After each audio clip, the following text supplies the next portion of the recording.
नमस्कार दोस्तों, स्वागत है आपका हमारे चैनल वर्ल्ड ऑफ हैप्पीनेस में। आज एक विषय मैं लेकर के आया हूं, जिस विषय के ऊपर हमने पहले भी एक वीडियो बनाया था कि कुंडलिनी जागरण में जो जो खतरे आते हैं और जो जो तकलीफ़ें साधकों को मिलती हैं, उसमें एक और बड़ा मिथ बहुत प्रचलन में आ रहा है।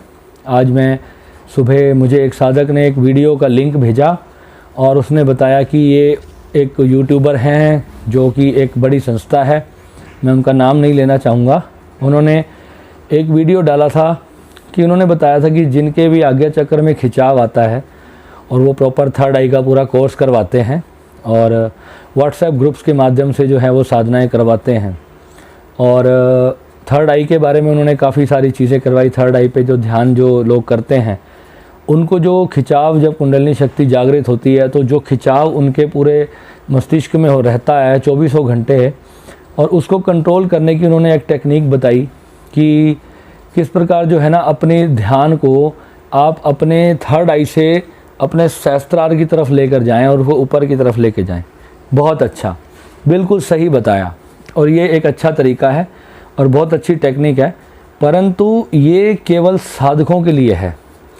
अब मैं उनसे ये प्रश्न करना चाहता हूँ कि उन्होंने ये पूरी तरह से एक्सप्लेन किया है और उन्होंने ये भी बताया कि ऊर्जा जो है अगर सर के ऊपर इकट्ठी हो गई है सारी, और उस ऊर्जा को हम अपने सहस्त्रार में ध्यान लगा करके उसको रिलीज़ कर देते हैं। ठीक है, बिल्कुल सही बताया, यहाँ पर एक पॉइंट भी गलत नहीं है। अब कोई लोग जो हज़ारों केसेस मेरे पास इस समय आ रहे हैं, उन लोगों ने ज़िंदगी में कभी कोई ध्यान नहीं किया, कभी कोई उन्होंने कोई गुरु नहीं बनाया, ना कोई दीक्षा ली है, ना उन्हें कहीं से कोई शक्तिपात मिला है, और केवल कपालभाति, अनुलोम विलोम या फिर गायत्री मंत्र का पाठ या महामृत्युंजय के पाठ या और किसी गुरु मंत्र के जाप से उनके साथ ये स्थिति हो गई। अब उनको आप कैसे समझाएंगे कि आप जो है अपने सहस्त्रार में अपनी ऊर्जा को ट्रांसफ़र कर दे और वहाँ से आपकी ऊर्जा रिलीज़ हो जाएगी। और यहाँ पर मेरे दोस्त, आप एक बहुत बड़ी गलत फहमी में हो। जो आपने कहा, आपने निश्चित ही अपना अनुभव शेयर किया और बहुत ही बढ़िया आपने ये बताया। मैं समझ रहा हूँ, एक साधक हैं आप, एक डीप लेवल के साधक हैं, तो ही आपको ये अनुभव था कि आपने अपनी उस शक्ति को ऊपर चढ़ाने का एक रास्ता साधकों को बता दिया कि आप इस तरीके से आप अपनी एनर्जी को रिलीज़ कर सकते हो। आप ही का एक स्टूडेंट मेरे पास आता है सर, वो आपसे पिछले 3 सालों से साधना सीख रहा है, और साधना सीखने के बाद आपने उससे लाखों रुपये हीलिंग के भी चार्ज किए, उसके बाद भी उसकी कहीं से उसको कोई शांति नहीं हुई और वो बहुत परेशानी में रहा। फिर उसको मैंने केवल 7 दिन के अंदर उसको बिल्कुल नॉर्मलाइज, उसकी शक्ति को बिल्कुल नॉर्मलाइज़ किया। उसको कई सारे तरीक़ों के साथ जो है मैंने उसको नीचे ला करके किया, और सबसे बड़ी उसमें जो हीलिंग का ही काम रहा, पर आपने उसको डिस्टेंट हीलिंग करी। आप किसी दूसरे शहर में बैठे हैं, कोई व्यक्ति अमेरिका में बैठा है या कहीं पे किसी कंट्री में बैठा है, आप हज़ारों लोगों को शक्तिपात करते हो।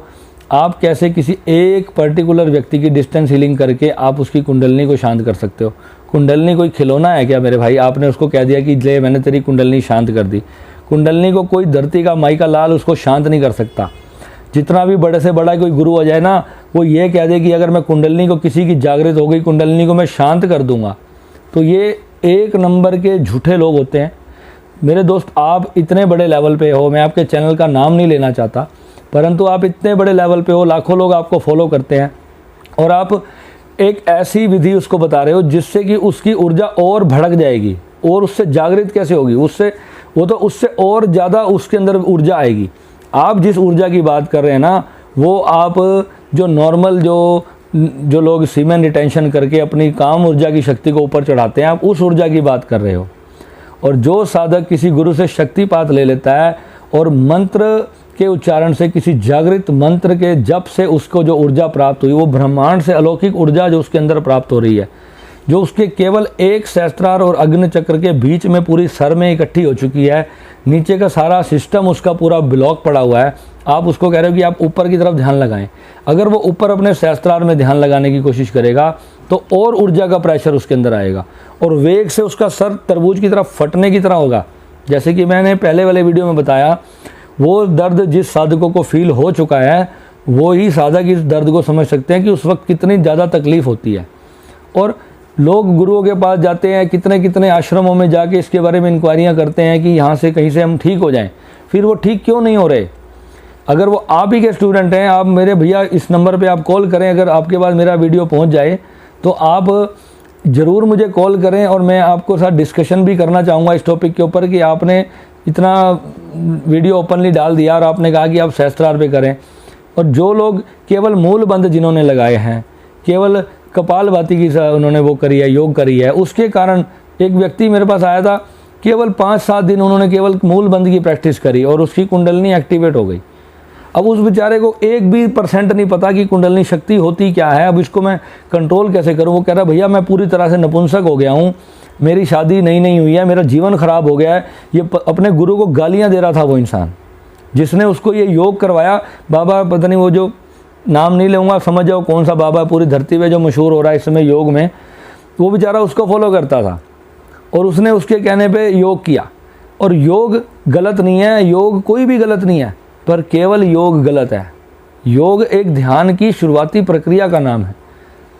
हम लोग योग करते हैं स्वस्थ रहने के लिए, उसमें बहुत सारे योग होते हैं। शुरुआती योग कपालभाति योग जो है उसके अंदर, उसमें कुंडलनी शक्ति के अवेकन होने के 99 चांसेस होते हैं। और जो लोग 5 मिनट कपालभाति कर रहे हैं या 10 मिनट कर रहे हैं उनको कुछ नहीं होगा, उनको घबराने की ज़रूरत नहीं है। परंतु एक साधक है जो प्रॉपर कपालभाति रोज़ करता है आधा 1 घंटा, तो वो निश्चित ही उसकी कुंडलनी शक्ति जागृत हो जाएगी। उसको आगे ध्यान और सारे पूरे कंप्लीट योग को समझना पड़ेगा। योग एक श्रृंखलाबद्ध तरीके से किया जाता है। अगर आप सवेरे की योग क्लासेस में जाते हो तो वहाँ पे आप देखना सबसे पहले आपको कपालभाति से शुरुआत की जाती है। कपालभाति करने के बाद फिर आपको अनुलोम विलोम किया जाता है। अनुलोम विलोम करने के बाद फिर आपको वो दूसरी जो कई सारी एक्सरसाइजेस कराई जाती हैं, जिसमें आप घुटनों को भी ऐसे हिलाते हो ना, बैठ करके शेक करते हो। और उसके बाद सूर्य नमस्कार आसन 4-5 बार कराया जाता है। वो क्यों कराया जा रहा है, कभी आपने उसको सोचा कि इतने सारे आसन जो हैं वो क्यों कराए जाते हैं, जिसमें आप अपनी बॉडी को पूरा स्ट्रेच कर रहे हो, पूरी बॉडी को आप हिला रहे हो, शेक कर रहे हो, छलांगे लगा रहे हो, कूद रहे हो। वो क्यों होता है? वो सब योग में आता है। क्योंकि जब ऊर्जा आप जो ये 2 आसन जो करते हो, जो 2 एक्सरसाइजेज मेन है कपालभाति और अनुलोम विलोम, जब ये 2 आप ध्यान करते हो जब योग के अंदर, तो इसके अंदर आपके अंदर वो ऊर्जा जो है नेचर की जो डिवाइन ऊर्जा है वो आपके अंदर भरनी शुरू हो जाती है। आप बहुत ऊर्जावान हो जाते हो उस ऊर्जा को संभालने के लिए, ताकि वो ऊर्जा सभी केंद्रों में प्रवाहित हो। इसलिए ये सारे योग आसन किए जाते हैं। परंतु उसके बाद भी जब कुंडलनी जागरण होती है तो सहस्त्रार की ओपनिंग होना बहुत ज़रूरी हो जाता है। अगर वो नहीं होगा जब तक, तो साधक जो है कभी भी अपने आप को पूरी तरह से शांत महसूस नहीं करता। तो यही मैं आपको कहना चाहता हूँ कि जितने भी दोस्त आप मेरे इस YouTube के माध्यम से मुझे सुन रहे हैं, देख रहे हैं, तो दोस्तों कोई भी चीज़ है आप उसके बारे में पूरी तरह से जानकारी ले लें। करने से पहले ये योग अभ्यास इतना सरल नहीं होता। वैसे देखा जाए तो बहुत सरल भी है, परंतु जब इसके खतरे भी शुरू होते हैं, क्योंकि ये हमारी अंतर आत्मा से जुड़ी हुई चीज़ है। योग हमारे शरीर से शुरू होते हुए आत्मा तक जब पहुंचता है, जब हमारे, तो वहाँ पर जब हम उस परमात्मा की विराट ऊर्जा से जुड़ते हैं, तब हमारे शरीर के अंदर ये सारी चीज़ें अनुभव होना शुरू हो जाती हैं। और कुछ लोग जो हैं, आज मैं फिर से एक बार उनको भी जवाब देना चाहूँगा। एक मेरी बहन ने YouTube पर मेरे वीडियो पे कमेंट किया कि उन्होंने ये कहा कि कुंडलनी जो है वो गॉडेस है। ठीक है, आपकी बात बिल्कुल सत्य है। शक्ति को ही वो कहा गया। हमने शक्ति को हमारे सनातन धर्म में ना माता रानी के एक रूप दिया गया उसको, और माँ के रूप के हिसाब से हम उसकी पूजा करते हैं कि हम शक्ति की पूजा कर रहे हैं। वो शक्ति है तो ऊर्जा ही। अब हम शक्ति को हम परमात्मा या कोई माता रानी समझ के हम उसकी पूजा करें। शक्ति तो शक्ति है। जो आपको पढ़ाया गया वो भी गलत नहीं था, जो मैं करवा रहा हूँ वो भी गलत नहीं है। इसलिए आप जिनको फॉलो करते हैं आप उनको फॉलो करें। इसलिए जो मुझे फॉलो करता है उसको मुझे फॉलो करवाने दें, ताकि वो सही जगह पहुँच जाए। परंतु मैं आपको सिर्फ इतनी बात कहूँगा कि जो लोग मेरे से जुड़े हैं आप उनके अनुभव पूछ लें, मुझे किसी को बताने की ज़रूरत नहीं है। अगर आप लोग अपने किसी गुरु को फॉलो करते हैं और अगर वो बहुत अच्छा चल रहा है, तो पहली बात कि आप मेरे वीडियो को सर्च क्यों कर रहे हैं। जब मैंने लिखा है कि कुंडलनी जागरण में ये प्रॉब्लम है, फिर इतने बड़े बड़े संस्थाओं के जो शिष्य हैं वो मेरे पास क्या करने आ रहे हैं। अगर उनकी साधना बहुत अच्छी चल रही थी, अगर वो उनके अपने बड़े बड़े गुरुओं के नाम लेते हैं, अगर आपको सुननी है तो मैं अपने हर शिष्य की कॉल्स को रिकॉर्ड करता हूँ। वो इसलिए रिकॉर्ड करता हूँ क्योंकि जब कोई दूसरा व्यक्ति मेरे पास आगे कोई प्रश्न करता है और उसको कोई डाउट होता है तो मैं उसको वो कॉल्स पूरी भेज देता हूँ, वो रिकॉर्डिंग उनको भेज देता हूँ और उनको समझ आ जाता है कि हाँ भाई ये चीज़ वाकई में बिल्कुल सही है। जिनके साथ नहीं हुआ आप उसको गॉडेस मानते हैं, शक्ति को आप माने, इसमें कोई गलत बात नहीं है। परंतु वो ऐसे ही जो शक्ति है वो क्या वो शेर पर बैठी हुई कोई माता है? यहाँ पर आप एक बहुत बड़े भ्रम में हैं। इसलिए इस तरह का भ्रम हटा दे अपने दिमाग से, नहीं तो फिर मुझे अपने तरीके से हटाना पड़ेगा, क्योंकि फिर मैं आपके गुरुओं के नाम यहाँ डिस्क्लोज़ करने शुरू करूँगा और आप फिर वहाँ से अपना बोरिया बिस्तरा उठा करके भागेंगे। मैं ऐसा कभी नहीं चाहता कि जितने यहाँ पर लोग चल रहे हैं, मैं किसी के बारे में क्रिटिसिज्म नहीं करना चाहता बिल्कुल भी। जो अपने जगह पे जो पढ़ा रहा है वो पढ़ा रहा है, ठीक है, मुझे कोई दिक्कत नहीं है। जब मेरे पास कोई आ जाता है, मेरा फ़र्ज़ उसके प्रति है केवल। जो अपने घर बैठा है वो कोई साधना कर रहा है, मुझे उससे क्या लेना देना। आप जो भी साधनाएँ कर रहे हैं आप करें। अगर आपको लगता है कि मुझसे कहीं पर आपका कोई कन्फ्लिक्ट बैठ रहा है, कोई ऐसी बात ऐसी है जो आपको लगता है कि यहाँ पर हमारा जो है कोई कंट्राडिक्टरी बात हो रही है, जो हमारी आपस में क्लैश कर रही है, तो हम उसके ऊपर डिस्कस करने के लिए तैयार हैं। आप एनी टाइम मुझे कॉल कर सकते हैं और उस विषय पे पूरी जानकारी ले सकते हैं। आज का वीडियो केवल उसी लिए था कि जो लोग कि कोई ऐसा वीडियो देख लें कि जिसके कारण वो ये सोचते हैं कि हम अपने शास्त्रार्थ की तरफ अपने ध्यान को लेके जाएंगे और हमारी ऊर्जा रिलीज़ हो जाएगी, ये एक और बहुत बड़ी गलती होगी ऐसे साधक के लिए, क्योंकि उस वक्त और ऊर्जा जागृत होगी। आपको अपने पूरे चक्रों को ओपन करने की ज़रूरत है, आपको अपनी एनर्जी को पूरे शरीर के अंदर बैलेंस करने की ज़रूरत है। आपको एक चक्र पे तो आपकी ऊर्जा पहले ही इकट्ठी हो रखी है और उसी चक्र पे ध्यान करने की वजह से ही तो वो आई।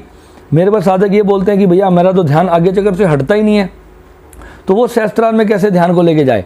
एक गहरा साधक इस बात को समझ सकता है जिसको शास्त्रार्थ की थोड़ी बहुत अनुभूति हो चुकी, केवल वही अपनी ऊर्जा को वहाँ लेकर के जा सकता है जिसकी ऊर्जा उस लेवल पे हो। अब जिन लोगों के नीचे रीढ़ की हड्डी में जो आग जलती है उनका आप क्या करोगे? उनको आप शास्त्रार्थ पे ध्यान कैसे लगवाओगे? वो तो फिर अब उनका आगे चक्र जागृत होगा और आगे चक्र जागृत होगा। आपने त्राटक ध्यान विधि मना कर दी। मैं कहता हूँ जिन लोगों की ये स्थिति हो जाती है उनको बाहर आगे आंखें खोलकर त्राटक करना चाहिए। अगर वो त्राटक करेंगे तो ही तो उनकी ऊर्जा रिलीज होगी, और आपने उनको क्लियरली मना कर दिया कि आप वो त्राटक ना करें।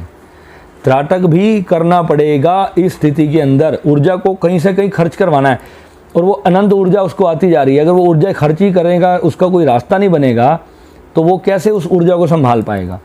भाई मेरे, आपके साथ ये स्थिति नहीं आई है। जिन लोगों के साथ ये स्थिति आई हुई है उनका दर्द आप नहीं समझ सकते। वो बेचारे ना जीने में ना मरने में, वो एक गलत साधना पहले कर चुके, आप उसके बाद और उसको गलत साधना करवाएं। ऐसा कोई भी काम मत करें, भगवान इसके लिए आपको क्षमा नहीं करेगा। आप अपने 2-4 वीडियोस को चलाने के लिए आप कुछ भी अपने वीडियोस में बोल देते हैं। मैं सिर्फ यही कहता हूं कि जो भी चीज़ आप बोले अपने अनुभव से बोलें। आपने उसके अंदर जो अपना अनुभव बताया वो आपके अनुरूप बिल्कुल सही है। एक ये भी तो देखें ना कि इंडिया में कितने लोग किस किस प्रकार की साधना कर रहे हैं। एक व्यक्ति ने मंत्र जाप की है, 2 करोड़ मंत्र जाप कर दिए, उसकी कुंडलनी जागृत हो गई है, उसके नीचे रीढ़ की हड्डी में पूरी एकदम आग जलने जैसा उसको अनुभव हो रहा है।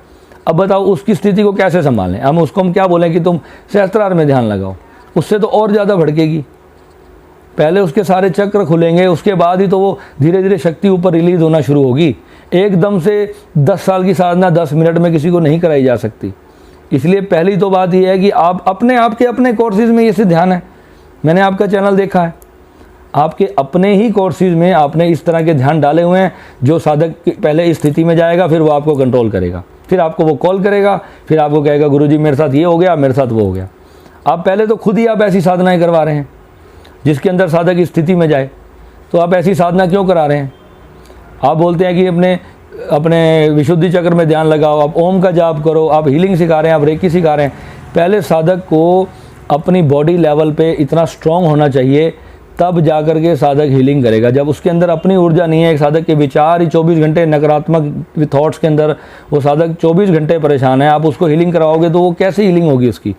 वो कहीं वो हीलिंग और रेकी कुछ नहीं कर पाएगा किसी की भी, जब तक उसका स्वयं अपना पहले मन शांत नहीं है। पहले तो वो खुद शांत होगा, पहले वो अपने आप को स्वस्थ करेगा, अपने आप को प्रसन्नता से भरेगा, उसके बाद ही तो वो किसी और को दे पाएगा।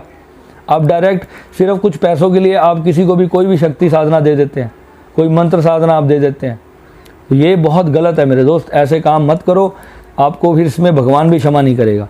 बाकी तो आपकी मर्जी है, हम तो अपने अनुभव से कोई बात कहते हैं। जो भी मैंने अपने अनुभव किए हैं वो मैं केवल यहाँ पर बोलता हूँ। अगर किसी को समझ आता है वो उसकी इच्छा है, नहीं आता तो उसकी इच्छा है। कोई अनुभव करना चाहे तो मेरे साथ जुड़ सकता है। मैं तो कहता हूँ कि आप अनुभव करो, जब तक थ्योरी को मानना तो बिल्कुल बेवकूफ़ी है। कोई भी थ्योरी को नहीं मानो, जो भी मैं बता रहा हूँ आप 2-3 महीने आप करो, आपको समझ आ जाएगा। अगर कहीं पर गलत होगा तो आप मुझे वहाँ पे क्वेश्चन करो। आप मेरे पास आ सकते हो, मुझे कॉल करके आओ। अगर आप कोई प्रोफेशनल मेडिटेशन टीचर हो, आपको लगता है कि यहाँ पर मैं कहीं गलत हूँ, तो आप आकर मेरे पास, मेरे चैनल पे मैं ओपनली आपको इनवाइट करता हूँ। बहुत सी ऐसी आजकल संस्थाएं हैं जो केवल कुंडलिनी जागरण करवा रही हैं। कुंडलिनी जागरण करवाने के बाद आप आगे का कुछ तो बताओ उनको। कुंडलिनी जागृत करके आपने उनको घर भेज दिया, अब उसके बाद वो क्या करेंगे? जिसकी थॉट पावर इतनी हाई लेवल पे चली गई, जो उसका तो पहले ही उसके विचार इतने तेज आ रहे थे, वो अपने विचारों से ही शांत नहीं था। अब वो बेचारा रात को जो सो ही नहीं पाएगा, वो 3-3 बजे तक वो थॉट ही चलते रहेंगे, उसको कुंडलिनी जागरण से क्या मतलब उस साधक को? लोग आज की डेट में ऑफिस में जॉब करते हैं, पूरा दिन 8-8, 10-10 दिन काम करते हैं, 8-8, 10-10 घंटे दिन में काम करते हैं, और वो केवल आपके पास आते हैं, वो केवल अपने मन की शांति चाहते हैं। वो कहते हैं कम से कम हम रात को 7-8 घंटे आराम की नींद सो सकें, और आप उनको साधना देते हो जिनसे उनकी नींद भंग हो जाए। तो ऐसा कोई साधना मत दो किसी को। आप लोग शक्ति साधक हैं, हर कोई शक्ति साधक नहीं बनना चाहता। यहाँ पर पहले साधक की ज़रूरत तो समझ लो कि उसको चाहिए क्या, वो क्यों ध्यान करना चाह रहा है। हर कोई महात्मा बुद्ध नहीं बनना चाहता। यहाँ पर आपने तो अपने वीडियो में डाल दिया जी, लो जी इससे थर्ड आई एक्टिवेट हो जाएगी, और हो भी जाएगी बेचारे की, पर अब उसके बाद वो आपको गालियाँ देगा सारी उम्र। और आपके ही स्टूडेंट मेरे पास आते हैं, वो मुझे आपके बारे में सच में ऐसे ऐसे वर्ड बोलते हैं। ऐसे ऐसे जितने भी लोग हैं, आप समझ जाओ आपने कौन कौन सी विधियाँ डाली हुई हैं। तो दोस्तों, आप किसी को भी फॉलो करते हो, पहले उसके बारे में थोड़ी सी जानकारी ले लो, उसके बाद आप जो है कोई भी साधना आप करें।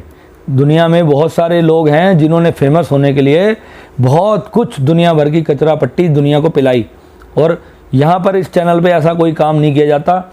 ना हमारे पास इतना फालतू का समय है कि हम जो है अपने कुछ पैसे बनाने के लिए आप लोगों को जो है गलत साधनाओं में डालें।